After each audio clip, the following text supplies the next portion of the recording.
Number delete হয়ে গেছে, চিন্তার কোনো কারণ নেই, ফিরিয়ে আনুন সহজে। সো তার জন্য ফেসবুক অফিসিয়াল অ্যাপে চলে আসবেন। দেন আসার পর দেখতে পাবেন প্রোফাইল আইকন, এখানে একবার ক্লিক করবেন। সো এখানে ক্লিক করার পর সেটিং আইকনে একবার ক্লিক করবেন। সো ক্লিক করার পরে একটু স্ক্রল করবেন। দেন স্ক্রল করার পর এই জায়গায় দেখতে পাবেন অ্যাক্সেস ইওর ইনফরমেশন, জাস্ট এইখানে একবার ট্যাপ করবেন। সো এখানে ট্যাপ করার পর কন্টিনিউ একবার ট্যাপ করবেন। দেন কন্টিনিউ ট্যাপ করার পর এরকমভাবে ইন্টারফেসটি শো করবে।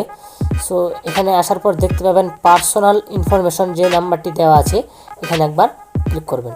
সো এখানে ক্লিক করার পর নিচে একটু চলে আসবেন। দেন এখানে দেখতে পাবেন viewers your address book, just এই সাইডে একবার ক্লিক করবেন। সো এখানে ক্লিক করার পর এখান থেকে দেখতে পাবেন ভিউয়ার্স আপনার সিমে যতগুলো নাম্বার রয়েছে, এই যে দেখতে পাচ্ছেন ভিউয়ার্স আমার কিন্তু 335টা নাম্বার রয়েছে। আপনার সিমে যতগুলো নাম্বার রয়েছে সকল নাম্বার কিন্তু এখান থেকে শো করবে। আপনি চাইলে পুরো নাম্বারটি দেখবেন কীভাবে।